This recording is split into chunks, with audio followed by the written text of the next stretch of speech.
সুপ্রিয় ভিউয়ার্স, আজ দেখাবো আমার খেজুর গাছে ওঠার দৃশ্য। সেই ছোটবেলার কথা যদি বলি, বন জঙ্গলে ঘুরে ফেরা, গাছে পাকা আম, জাম, কাঁঠাল, লিচু থেকে শুরু করে তাল, খেজুর, পেয়ারা, জাম্বুরা আর কদবেল এমন কোনো ফল নাই যা গাছে চড়ে পাড়ার অভ্যাস আমার ছিল না।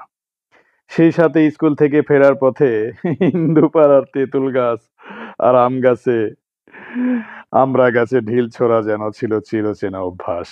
কতজন আর কত গাছের ফল আর পাখির বাসার পাখি পাড়া যেন ছিল মামুলি ব্যাপার।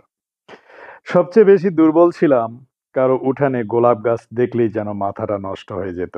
যে করেই হোক সেই ফুল ছিঁড়তে হবে। আর পাপড়িগুলো খুলে বইয়ের পাতার চিপায় রাখতে হবে। শুকিয়ে গেলেও অনেক মাস অবধি রেখে দেওয়া যেন ছিল একটা ভালো লাগা। আর কারো দেওয়া গোলাপ ফুলে তো কথাই নাই। এমন সুন্দর দিনগুলি ছিল আমার সেই শৈশবে।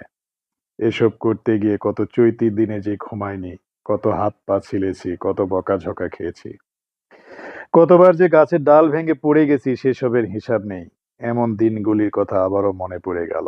যখন স্কুলে পড়তাম, যখন আমার বয়স 15-16, যখন শরীরের ওজন ছিল অনেক কম, আর সেই শরীর 2 যুগ পরে প্রায় 73.5 কেজি। এই অবস্থায়ও ছোটবেলার সেই দিনগুলির কথা মনে করে খেজুর গাছে উঠলাম। সবকিছু মিলে যেন গ্রামের ছেলেদের কাছে সবকিছু মামুলি ব্যাপার, যা হয়তো আপনার জীবনেরও অংশ, আপনি যদি গ্রামের ছেলে হয়ে থাকেন। দর্শক, আজ এ পর্যন্তই। অনেক ভালো থাকবেন। পরিশেষে এটাই বলবো, একজন মানুষ চাইলে পারে না, পৃথিবীতে এমন কিছু নাই।